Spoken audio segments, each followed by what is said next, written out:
Yo, what's going on, everybody? It's your boy, Such a Wild, a.k.a. Coach Bird, and I am the host of the ByrdCage show. Cousin Tracy. I'm back. Cousin Tracy, say what's up to the people real quick. Hi, how are you doing out there? I'm Cousin Tracy Hall Cooper, and I have arrived once again on the ByrdCage. There we go. We might make some people mad with this one. Oh, absolutely. Absolutely. We might make some people mad with this one today. We're going to be talking about reclassification. For those of you that might be out there and never heard of this term and don't know how we're relating this to our student athletes and athletics, I'm going to read you the Webster's Dictionary version, and then we'll talk about it. So, reclassification, refers to the practice of holding a child, typically, but not always a boy, back for a repeated year of grade school for athletic purposes, not for academic or medical reasons. All right. When we talk about reclassification, we're talking about parents or guardians or coaches, like whoever's, because what kid do you know is going to make this decision not to move on to the next grade with their friends and everything? Like, they're just going to say, you know what, I think I should stay back a year. So, I mean, obviously, we are talking about older folk influencing these kids, not even influencing, but just making the decision for these kids to have them repeat a grade, thinking it's going to give them some type of athletic advantage. I mean, to me, it's really no gray area here. Like, you can't be kind of like straddle the fence. Right. It's either like you're for it, Right. You agree with it, or you don't agree with it. Right. And as far as me, you know what I'm saying, I don't agree with it. I don't either. And a lot of times you hear coaches and you hear influencers, because I say influencers, because you got people influencing these parents to make this decision, telling their parents it'll give your son an edge. Mm-hmm. It'll give him an edge. Mm-hmm. But to me, number one, that's cheating, because if he stays back, of course he's going to be bigger, faster, and stronger because he's older than the kids that he'll be still playing with. You know, so they say that if you can get any advantage, take it. So what do? You hinder your child's education to work on the big athletic plan, because that's what it is. You done turn youth sports into a business plan for your child. Now, strategically, it may be wise for you and your family, but statistically, it hasn't been proven that if you reclassify the child, it gives them a better advantage in recruiting. Exactly.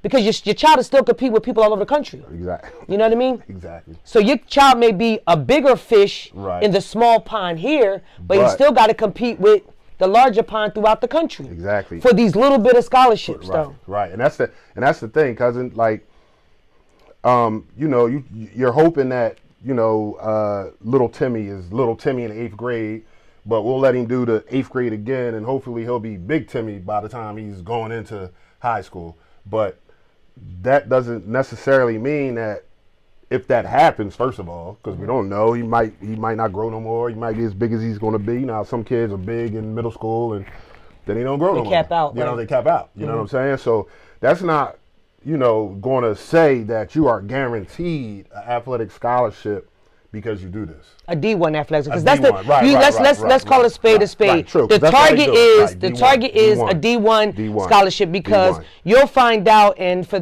some of your parents out there whose athletes are younger, and for some of your parents who athletes are in high school, you'll find out when the recruiting process starts, when some of these big D1 colleges come forth, the athletes get paid while they're in school. They get a stipend. Of course, the education gets paid. And there's a lot of perks that come with D1, big D1 schools. So every parent is striving to get their kid to that big D1 level. So they say the reclassification is giving them a leg up. But for me, the reclassification is really setting your child back academically.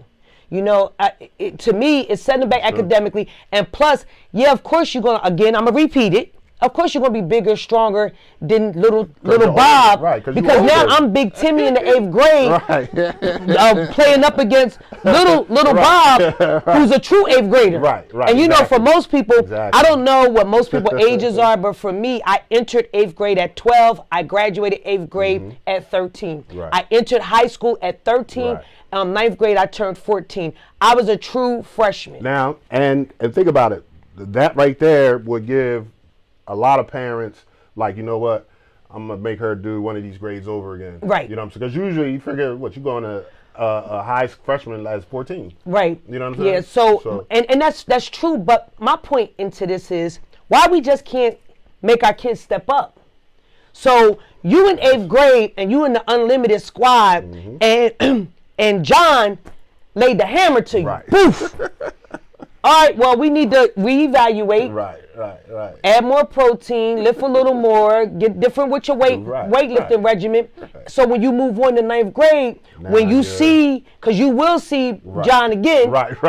You can go to neck and neck, right? Especially you in this area, you going to see him, so you can go neck and neck. Same thing with, with a basketball. Right. Why don't we just take the time to work on the skills and make the skill set better? Right. Why hold them back, giving them an extra year so they can be bigger, faster, stronger? Right.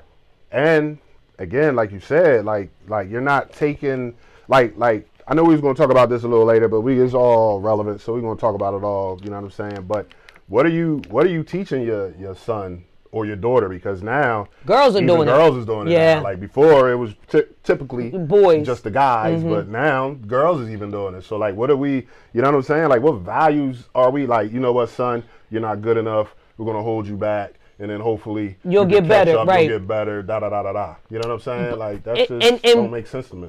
You know, we said this a couple times that sports is supposed to be the gateway to teach values, morals, and different essential standards. You're supposed to use that in the young people. That's what sports is designed. Right. And more importantly, let's forget all of it. Sports for a kid is supposed to be fun. It's supposed to be fun. What happened to that? Cousin, that gets lost at the early age.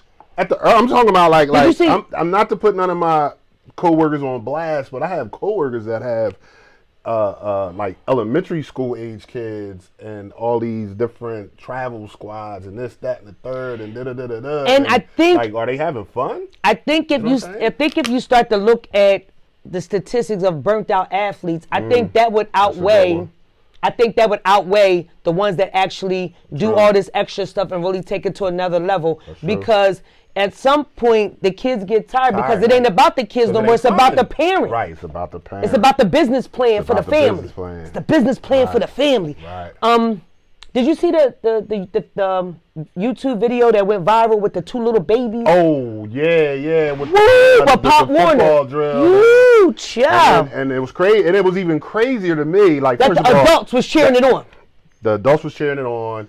I don't know if that was one of the coaches, but I did hear somebody, like the kid that got ran over. He's like, "Come on, get up. You all right?" Like yo, that kid got killed. Like, he got hammered. Can we get some medical attention? These babies in this video, for those that didn't see it, it was a YouTube video. It was I don't know where the football program was, but there was these little babies. They couldn't have been no more than 6 years old. They were so small that the helmets were so big on them. They did this drill, and the young man, the other little boy, comes across and nails the kid. He nails him. The kid goes down. He's a little hesitant getting up. You hear the coach is like, "Whoa, look at that hit. Whoa." They starting them that young. That young. You know, putting them in beast mode, as they call it. Putting them in beast mode. Right. At that age. But again, since I'm going to always reel in my specialty, how much pressure we really putting on these kids? Yeah, true. Are we really focusing on the all-around athlete, the mental health, the academics? True. You know what I mean? We talking about reclassification. And that's pressure. That's pressure. Like my boy is going on to high school.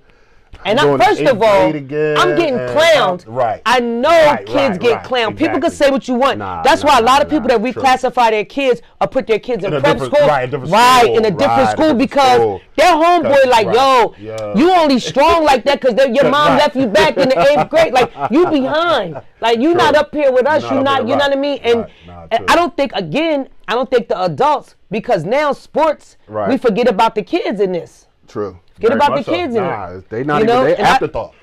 They afterthought. Because they're not, like I said earlier, the kid is not making that decision. Like, what kid do you know is going to say, you know what, go to their mom or dad or the guardian or whoever and say, you know what, mom, I think I'm going to do the 8th grade over again because I want to get a little stronger. Never a kid say I want to repeat a grade. Never a kid. Exactly. I can't give you one kid that ever said, when a kid really on his own merit got retained. Right. What the? Right, exactly. Why? Exactly. You know what I mean? That's what I'm saying. So you know, I mean, the only reclassification I can see has to be like a medical reason, like, you know, maybe, you know, God forbid your child got sick with 3/4 of the 8th grade to go and like sick to the point where she couldn't do schooling.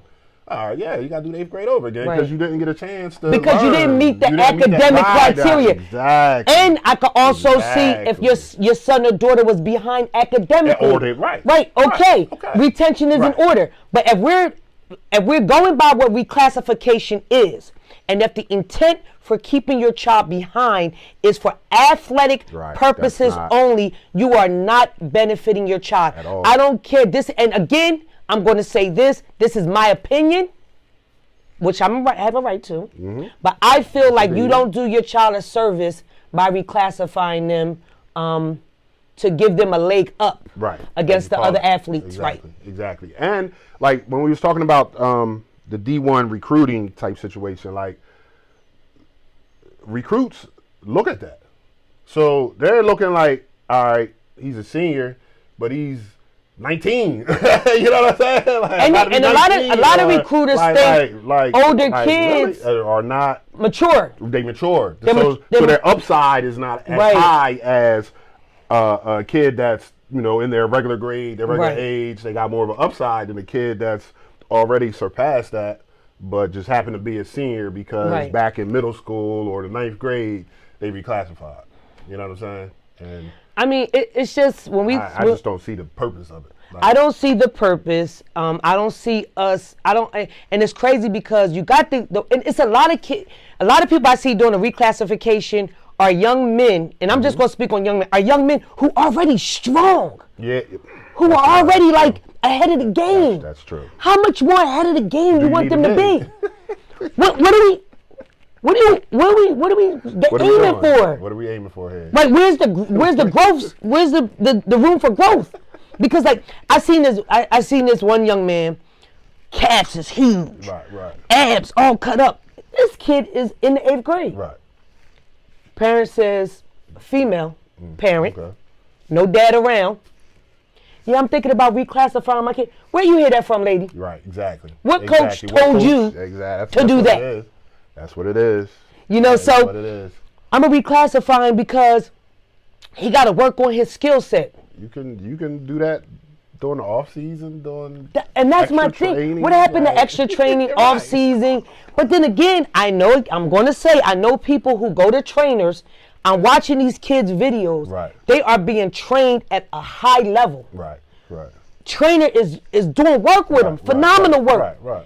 What more of an edge do you want? What else do you need? I agree. What more of an edge? How much of an edge do you want? How much more do you, like you said, how much more edge do you really need? And like and we mentioned it a little bit, but like what are we teaching our, like you said, sports, and that's why I love sports, and I know that's why you love sports. Sports, like, just, and I can just speak for myself, but sports has helped me so much because you go through things in sports that prepares you for now, for me being 50. You know what I'm saying? When like we say, when the ball stops, you know what I'm saying? Sports, you know, toughens you up to like, all right, you know, I might have lost this job, but I gotta keep pushing. It teaches you how to make adjustments, right? How to make adjustments. I gotta keep going. Like, I can't just ball up and cry, and you know what I'm saying. And it teaches you about interacting with other people of all different races, colors, and creed. I've developed friendships through athletics throughout the country with people. You know what I mean? And it didn't matter what color, race, religion they were. We all played sports. We had a common bond. Sports. You know what I mean? Athletics teach you how to be organized. Again, it teaches you how to make adjustments. You know, it teaches you teamwork. It teaches you sportsmanship. Teaches you how to have a good attitude. Not, you know, you learned along the way. Right. What do we? And to me, this reclassification goes against all that. I mean, because like you said, and you said it earlier, and I agree 100%, it's cheating. That's number one. It's institutionalized cheating, you know what I'm saying? I mean, it's just like before when people did it, you know, it wasn't like out there like that because you didn't know so much, you know what I'm saying? But now, like, it's actually legal. The genie is out the bottle, like, so it's like people just either turn a blind eye to it or they just accept it. Like, but it's basically considered legal now. Right. Yeah. It's legal now. Back in the 70s and 80s, when you heard a couple people doing it, it was rare. Right. It was rare, but frowned upon. But now it's like common. It's the trend. It's the thing to do. But like, it's not only the thing to do. It's really a common conversation. Right, true. You see that boy? It's an option. Right, you see that boy? Yo, he good now. Right. But I think I'm going to talk to his mom about getting reclassified so he can do this all over again. Yeah, it's just messing up. Because now you're telling your kid that you're not good enough. You know what I'm saying? So we're going to hold you back to see if we can get you good enough. You know, tell them how to get over. And you wasn't working hard enough prior to. Right. You know what I'm saying? Like, where's the hard work? Like, you know what I mean? Like, all right, you can get better. So now we're going to put in this work to get you better. So you're going to get some shots up before practice, get some shots up after practice. You know, I know a trainer that I'm going to get, you know what I mean, hook you up with so we can put this work in, like we talked about, off season, all that. Off season, right. Next year, when you get to the high school as a freshman, you're going to be ready, you're going to kill them, you're going to be able to compete. You know what I'm saying? And I get it, and like I said a few minutes ago, it's about the business plan, and I get it. A lot of parents put this money, they invest this money into their children, athletics, so they can get a free education and possibly one day be on a bigger stage. Right. But we have to look at the numbers. Right. We have to look at the numbers. How many football guys entered the draft that just passed? And how many actually got drafted? Yeah. You know what I mean? Yeah. Think about that. I think I had numbers one time, and my numbers are not accurate right now because I didn't pull them up, but I think it was like 9,000 semi-athletes, probably more than that, and like 740 of them made it between the NBA, NFL, and the sports team. Like the numbers was real crazy. Yeah, it was real numbers was real. The offset is real crazy because you got all these thousands of athletes throughout the country, but the actual base number that really goes to the next level maybe it's really small. And it's even less than 10%. Yeah, and think about it. Let's just we can even do just a little smaller scale as far as the D1 scholarships. D1 schools don't have an unlimited amount of scholarships to give out. You know what I mean? Right. They have a certain amount of scholarships per sport or whatever to give out. So you got everybody in the world fighting for these scholarships. So just because you reclassified Lil Johnny, you know what I'm saying? It doesn't mean he still got it because you reclassify him, all right, so now he should have graduated already. He's in the 12th grade now. Well, guess what? You got a whole bunch of 12th graders still competing for those scholarships. You know what I'm saying? And, you know, I mean, how much better did you get by just reclassifying? Right. You know what I'm saying? And how much a leg up did you get? And how much like what was the leg up? Right, what was the leg up? Like, you know, what was the advantage? Like I said, we're gonna ruffle some feathers because I know people that I talk to that are all into reclass. Right. They talk about reclassification like if it's a rite of passage. Oh yeah, he gonna get to the 8th grade. We're gonna reclassify. They're gonna reclassify like. Well, why don't you just do that in the kindergarten then? Yeah, you know what I'm saying? Hold him back in the kindergarten. Like if this tell him he didn't have no social skills. Right. Hold him back in kindergarten. Right. This is what you go before the other kids notice that he's getting held back. Right. Let him go to school with another set of friends like that don't know. They'll know. We 5 years old. But we don't know. We just, you know what I'm saying? But let's be clear. I had a college coach tell a group of young men. I had a college coach come talk to a group of young men. Had a college coach tell this group of young men, the times have changed too. You only got 4 years from the moment you enter high school to the moment you graduate to play. So there's no repeating in high school, and I get that. No repeating in high school. So that's why people do it in grade school. They do the reclassification because you can't do it in high school. Can't do it in high school because the eligibility will be shot. And the only way you can get that off is you would have to go to private school, like Catholic school, something like that. And also too, I think if you got like an IEP or something, right? I don't know about that. Okay. I'll have to look into that. Right. You know what I'm saying? Now they do have and if for people that do it, you got to be strategic about it too, because you top out at a certain age, you can't participate anymore. Because I've had the year when we won Pensacola in football, I think it was 2011 when we won the chip. We had a kid that was an integral part of our success, but he couldn't play his senior year because he was too old. I mean, he didn't reclassify or anything. It just that's just how you know what I'm saying, how it happened and whatnot. And that could be detrimental too. You reclassify a kid and something happens birth date wise, and they meet. I think it's 19. If you're 19 before the season start, you can't. So you got to be clear. You got to do your math right. Your math got to be right as a parent. You get to his senior year and he can't play because you wanted to. Now you got to send him down the highway to prep school. You know what I'm saying? Prep school. Then you got to send him down the road, down south to the prep school. Send him down 95, packing. Because he 19 in Jersey. He got to go to. I see you Thanksgiving. Right. And Christmas and Easter. He 19, 20 in Jersey. You got to ship him down the highway. Yo, you got let me work a little overtime to pay that tuition down 95. I just don't see it now. And I will say this: we're we believe in reality and being realistic and things like that. So we know it's exceptions to everything. So I know it might be somebody out there like, well, I reclassified my son or daughter and it worked out.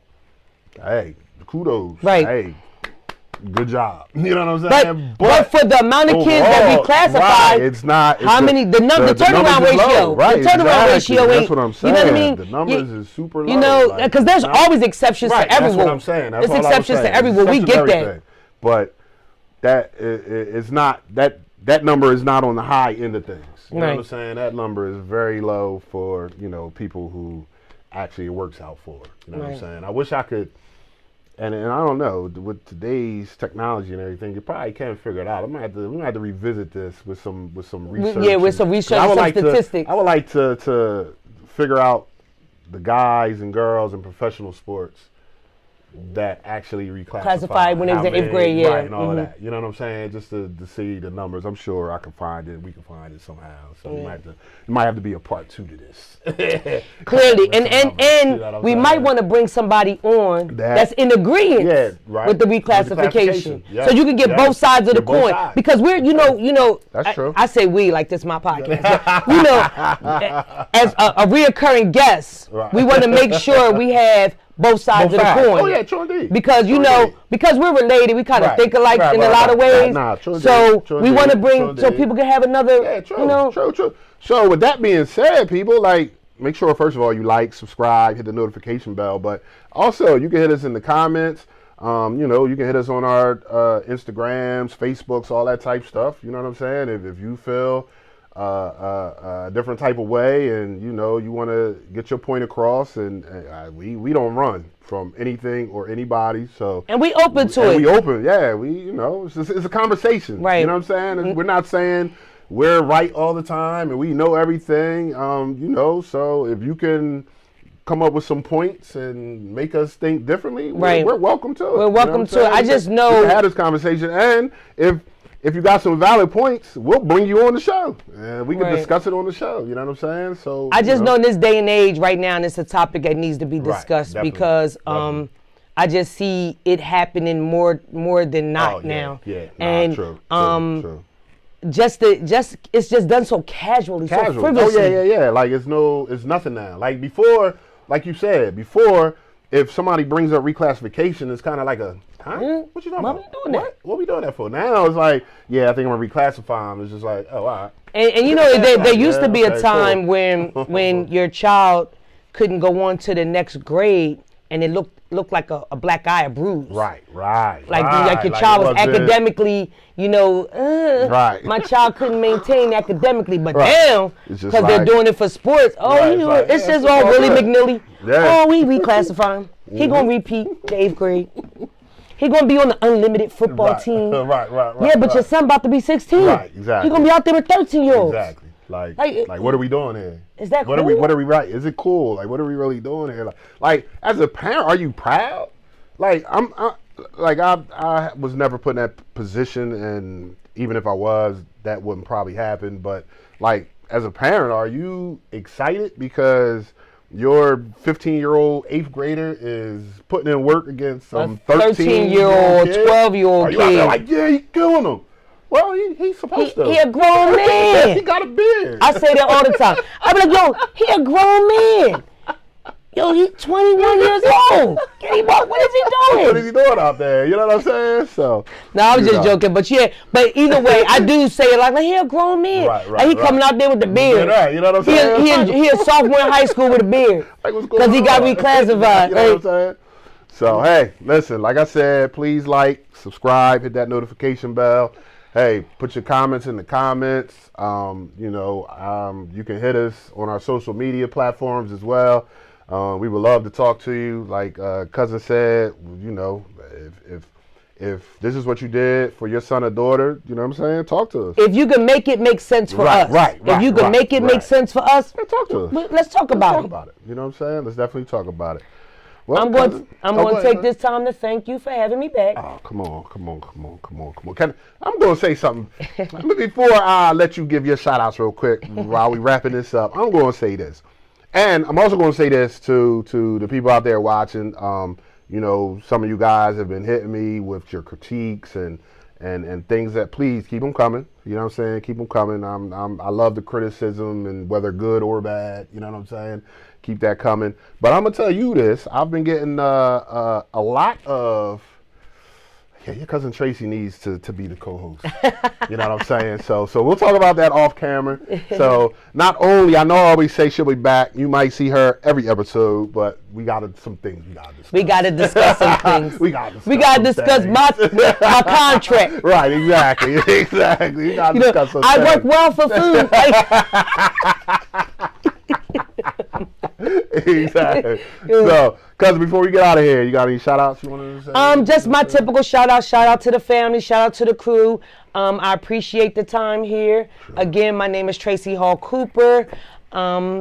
Check me out on Instagram, You Can't Be TH. Check me out on Facebook, Tracy L. Hall. I love having interesting conversations. I love to keep things going. And again, thank you for having me. You already know, cuz. No thanks needed there. Listen, I want to thank my cousin for agreeing to, come on here again. And like I said, we're going to do some contract working out. So you might be seeing her every episode as we bring on guests and things like that. She'll be right here with me, hopefully, you know what I'm saying? Prayerfully. Let's pray. Pray for us. Give a shout out to my cousin Nay, you know what I'm saying? Get well soon. Speedy recovery. He had a little surgery on his wrist. You know what I'm saying? So we definitely want to shout him out.